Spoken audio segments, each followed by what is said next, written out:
Sadaqallahul Azim.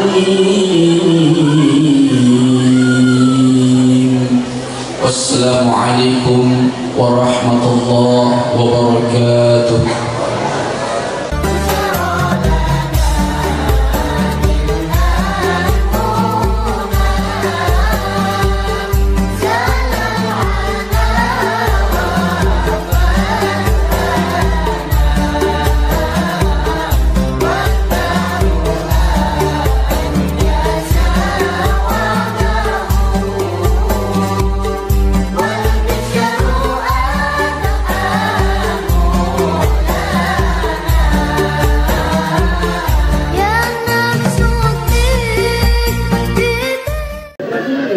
Bismillahirrahmanirrahim.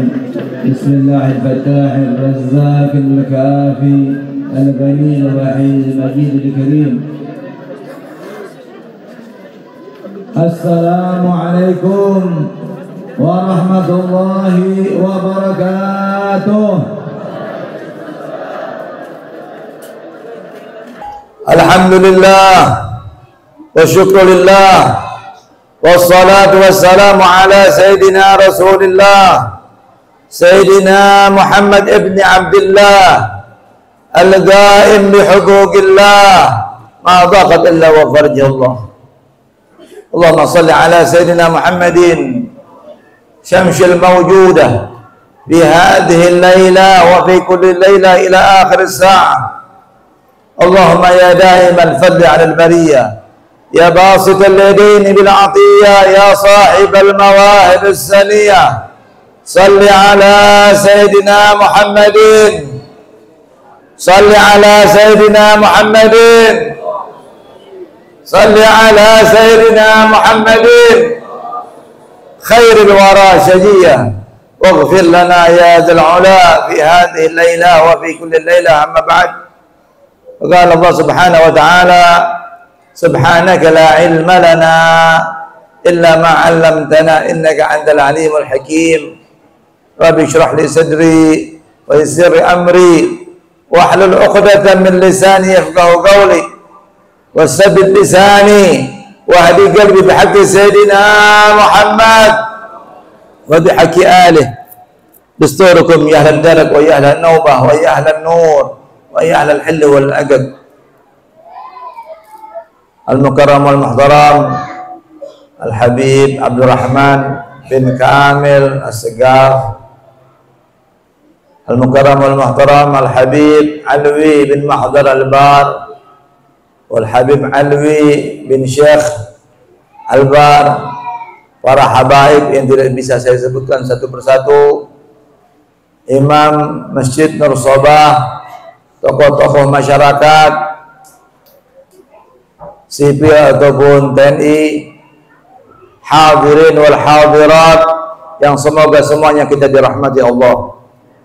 Alhamdulillah wa syukrulillah, pada malam hari ini kita berkumpul bersama-sama untuk merayakan Maulid Nabi kita Muhammad sallallahu alaihi wasallam. Inda zikr salihin tanzilur rahmah wa kaifa bi aslahis salihin. Dikatakan oleh para salaf kita, hanya menyatakan ini hadis dan menyatakan gaul ulama, ketika mengenang orang saleh turun rahmatnya Allah. Wa kaifa bi aslahis salihin, apalagi yang kita kenang malam hari ini adalah sesaleh-salehnya manusia, yaitu Nabi kita Muhammad sallallahu alaihi wasallam. Wala syakka, maka tidak diragukan lagi di tempat ini turun rahmatnya Allah. Apalagi ini masjid daripada masjid-masjidnya Allah. Kita kalau masuk masjid dianjurkan doa, Allahumma ighfir li dzunubi waftah li abwaaba rahmatik. Ya Allah, ampuni dosaku dan bukakanlah pintu rahmatmu. Kenapa? Karena rahmat turun di masjid. Apalagi kita malam hari ini kita sebut-sebut tadi antara maghrib dan isya baca salat Maulid Nabi, Maulid Ad-Dibai, riwayat singkat hidup Nabi Muhammad sallallahu alaihi wasallam. Ini salah satu bukti ya, ungkapan rasa cinta kita kepada Rasulullah sallallahu alaihi wasallam. Orang min alamatul hub akthar min dzikrih atau kama qala. Orang kalau cinta sama seseorang sering nyebut-nyebut. Ya, sebut. Semakin banyak dia sebut, semakin dia cinta. Semoga kita digolongkan orang-orang yang mencintai Rasulullah dan dicintai oleh Rasulullah cinta sama kita, Bu.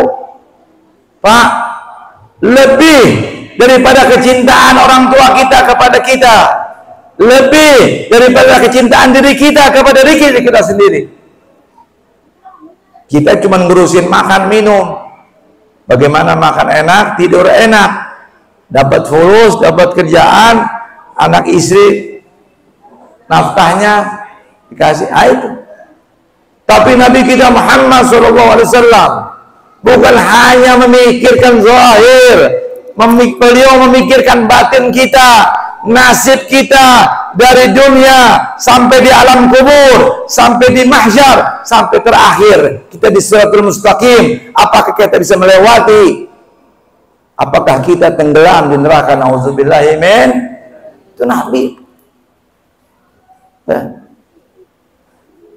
Suatu hari Siti Aisyah radhiyallahu anha sedang menjahit ya, pakaian. Tiba-tiba jarumnya jatuh. Jarum kecil, tempat gelap, nggak kelihatan. Tiba-tiba Nabi kita Muhammad SAW, beliau masuk dalam kamar tersebut. Langsung terang benderang. Jarum yang kecil itu terlihat. Maka Siti Aisyah radhiyallahu anha menyatakan, sungguh wajahmu wahai Rasulullah lebih indah daripada rembulan. Allahumma shalli ala Muhammad, bercahaya. Lalu Nabi kita Muhammad SAW, wailun liman lam yarani yaumal qiyamah. Wahai Aisyah, celaka orang yang tidak bisa bertemu, tidak bisa melihat wajahku di hari kiamat.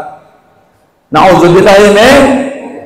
Semoga kita bisa melihat wajah Rasulullah SAW di dunia, di alam mimpi, yaqadatan wa manaman, sampai yang terutama nanti di hari kiamat beliau bisa menyelamatkan, memberikan syafaat kepada kita. Amin ya rabbal.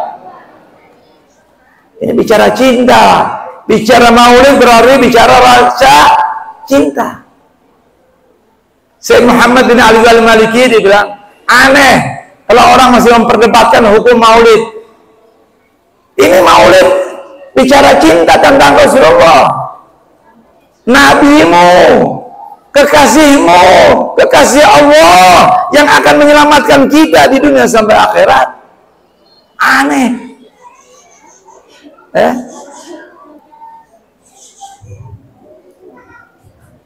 Allah bicara hukum, semua ulama a'immatul arba'ah membolehkan. Ya. Perlu peringatan-peringatan maulid seperti ini. Ya. Bukan setahun sekali kalau bisa. Bukan sebulan sekali, bukan seminggu sekali. Asy-Syaikh Rahman bin Ali Ad-Dibai menyatakan, "Walau amilna kulla yaumin li Ahmad maulidan kad kana wajib." Jika kita buat setiap hari, bahkan riwayat lain kullahinin, setiap detik, setiap saat, maulid untuk Nabi Muhammad bisa jadi hukumnya wajib. Ini bahasa cinta ini. Kenapa? Pantas. Nabi-nabi semua multamisun, mengharap segayung dari lautannya Rasulullah, setetes dari hujannya Rasulullah. Oke, nah, apalagi kita ini, ya, alhamdulillah, ya, Nur Sobah konsisten tiap tahun baca maulid. Saya isi kajian setiap malam Rabu di sini. Baca itu riwayat Rasulullah, ya, kitabnya Syekh Muhammad bin Ali al-Maliki tentang Rasulullah. Karena ini idola yang harus diidolakan sama kita, dan harus diidolakan oleh anak-anak kita. Kalau anak-anak kita tidak mengenal Rasulullah, nanti dia ambil idola yang lain. Ya, bagaimana?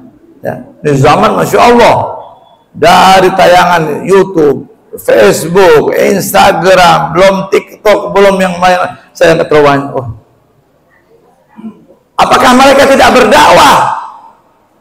Apakah umat lain di luar Islam tidak berdakwah? Mereka pun dakwah, mengajak untuk menghancurkan, mengajak kepada ajaran mereka. Kita sebagai umat Islam harus masing-masing berdakwah kepada diri kita sendiri, kepada keluarga kita, kepada masyarakat kita, supaya mengenalkan Rasulullah Sallallahu Alaihi Wasallam. Derajatnya Nabi Muhammad di atas para nabi dan lain.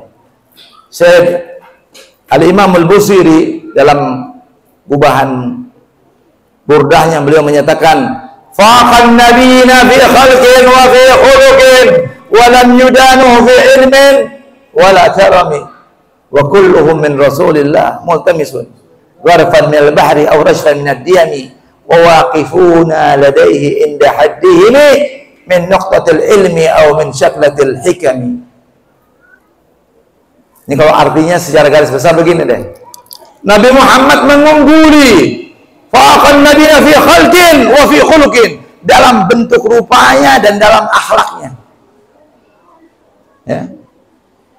Kita kan kalau bicara ganteng, Nabi Yusuf paling ganteng yang kita kenal, ya. Ganteng nggak Bu Nabi Yusuf? Emang pernah ketemu? Al-Quran menceritakan, Allah berfirman dalam Al-Quran surat Yusuf, ketika Zulaikha ya menggoda Nabi Allah Yusuf, perempuan-perempuan bangsawan saat itu, ya, kalau zaman sekarang isi-isi pejabat menggosip, oh Yusuf digoda, Zulaikha menggoda anak piaranya. Zulaikha bilang, ngana belum tahu, belum lihat Yusuf gantengnya bagaimana. Diundang semua perempuan-perempuan pejabat, masing-masing ada apel, ada pisau, ada buah-buahan, ada pisau. Sudah mereka semua dengan pisaunya, dengan buah-buahannya, baru Nabi Yusuf suruh masuk. Yusuf masuk kau. Apa dinyatakan dalam Al-Quran? Falamma ra'ayna akbarna, ketika perempuan-perempuan itu melihat Yusuf, akbarna, langsung menstruasi, langsung head. Kenapa perempuan head? Karena perempuan syahwatnya lebih tinggi daripada laki-laki. Falamma ra'ayna akbarna wa qatta'na aydiyahun, mereka tanpa sadar memotong tangan mereka. Wa kunna hasya lillah ma hadza basharan in hadza illa malakun karim. Dan mereka berkata, ini bukan manusia, ini malaikat. In hadza illa basharun karim. Bukan manusia, malaikat. Ma hadza bashar in hadza illa malakun karim. Bukan manusia ini Yusuf, malaikat. Tanpa sadar potong tangan, Bu. Itu baru Nabi Allah Yusuf alaihissalam. Bagaimana wajahnya Nabi Muhammad SAW? Syekh Rahman Ad-Dibai menyatakan, man ra'ahu badihatan haba, siapa yang melihat Nabi Muhammad, beliau ganteng, cantik, haba, tapi penuh wibawa. Jadi sahabat-sahabat, sahabiyah, mau yang laki-laki, yang mau perempuan, melihat wajah Nabi Muhammad, kagum, tapi tidak menimbulkan fitnah, tertunduk.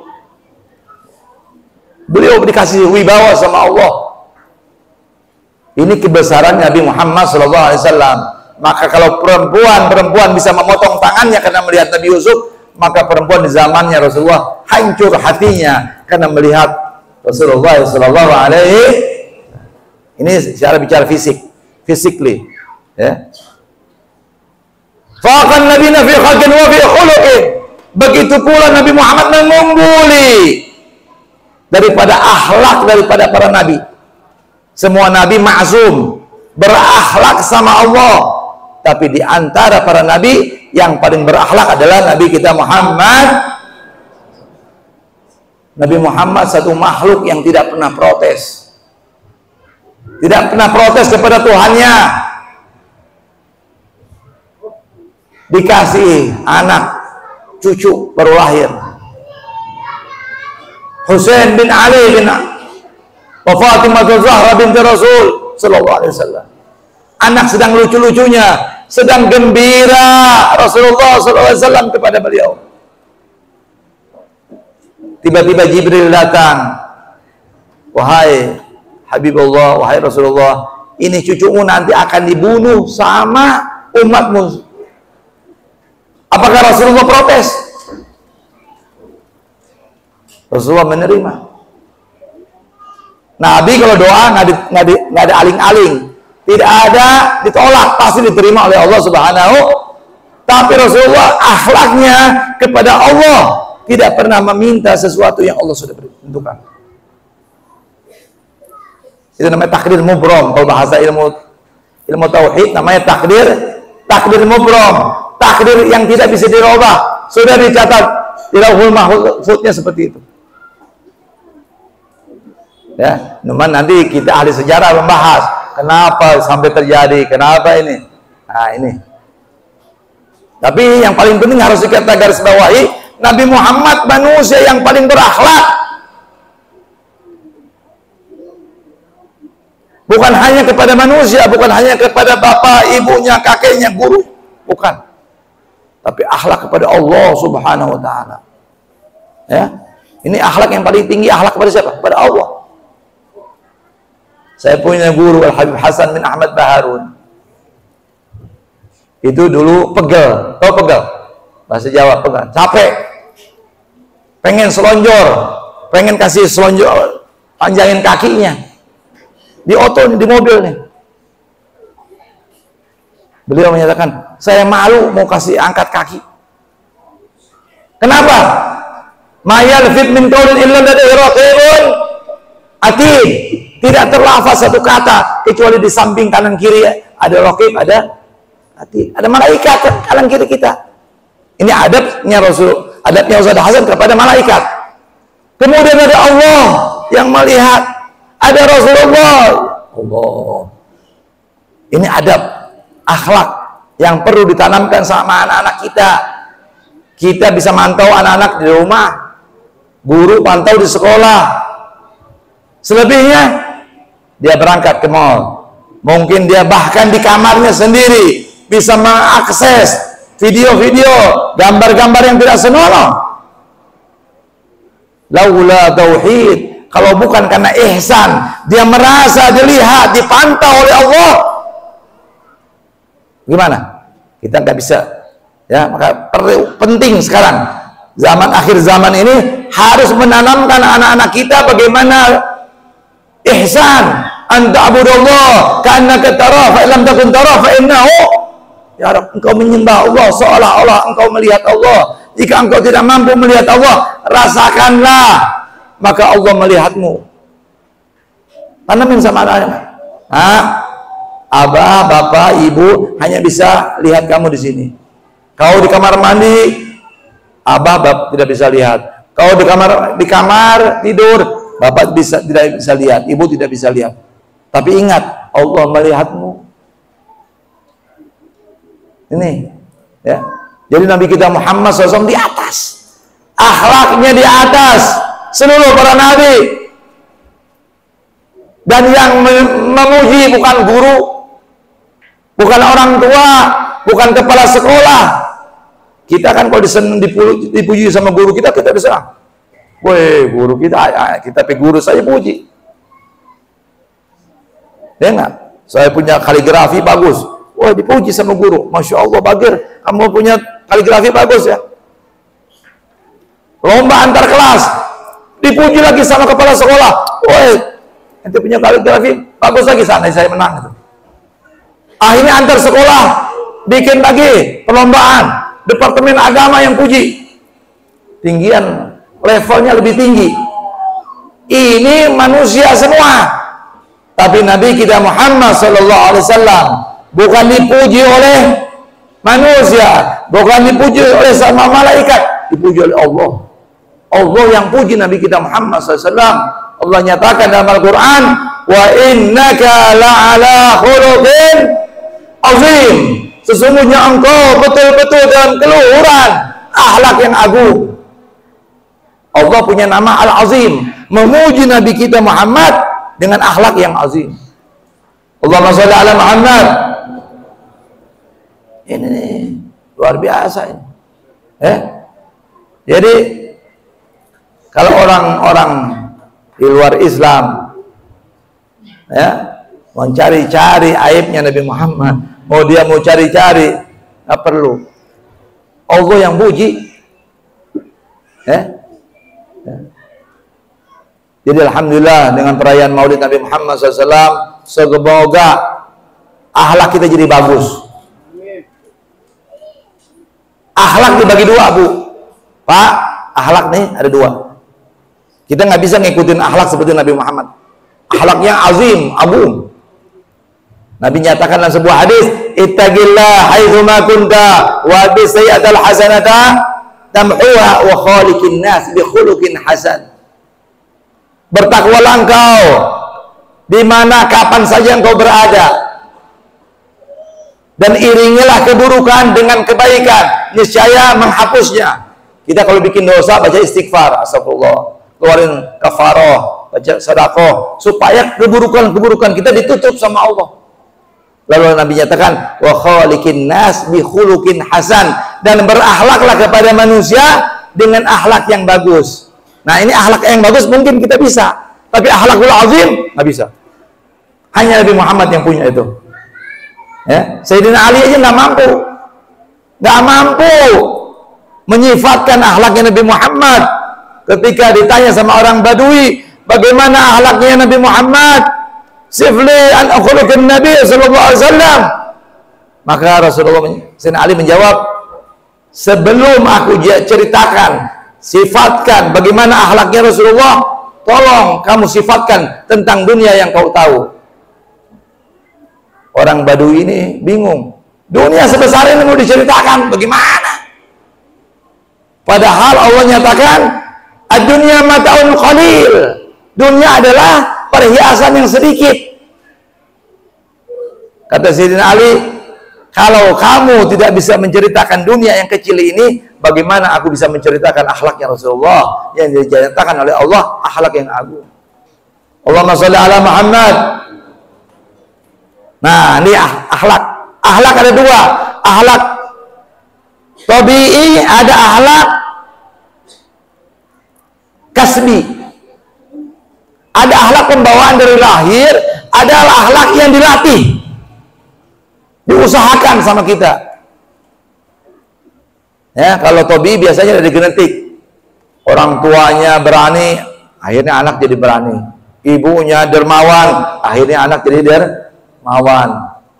Akhlak yang itu namanya pembawaan genetik, tabiat. Ada akhlak yang kedua, akhlak yang diusahakan, dilatih.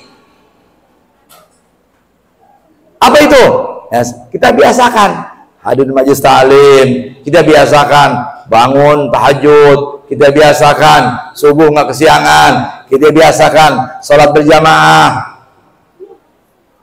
Ini dilatih. Cara melatihnya bagaimana nih? Ini ilmu sedikit kita sampaikan. Contohnya tahajud ya, berat kan ya?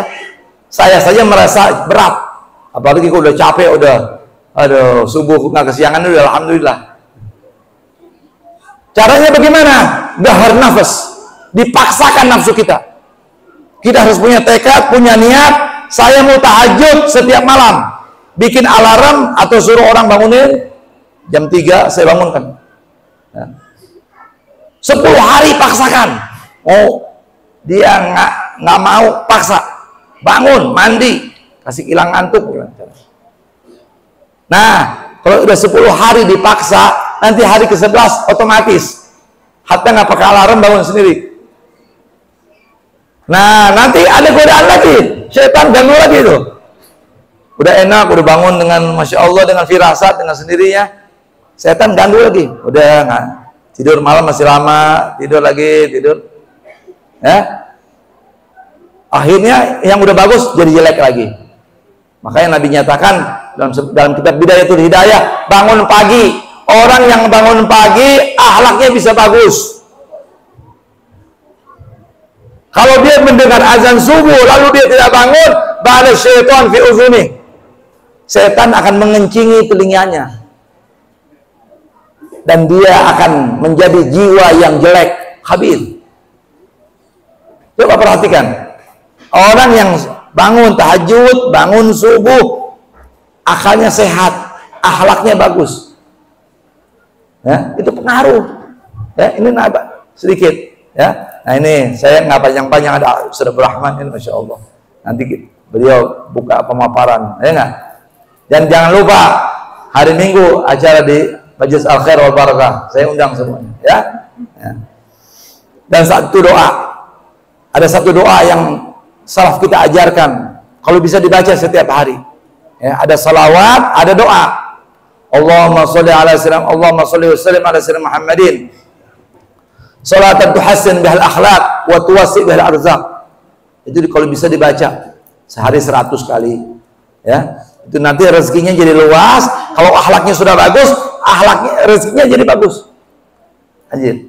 Dan yang kedua, doa dari para salaf kita, Allahumma hadina li ahsan akhlaq fa innahu la yahdi li ahsani illa anta wasif anna sayyi'a fa innahu la yusrifu sayyi'a illa anta. Ya Allah, berikanlah petunjuk kepada akhlak yang bagus supaya kami jadi orang-orang yang baik.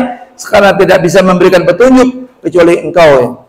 Dan tidak bisa menjauhkan daripada akhlak buruk kecuali Engkau. Dan jauhkanlah akhlak buruk, dan tidak ada yang bisa menjauhkan kecuali kepada Engkau. Ya itu.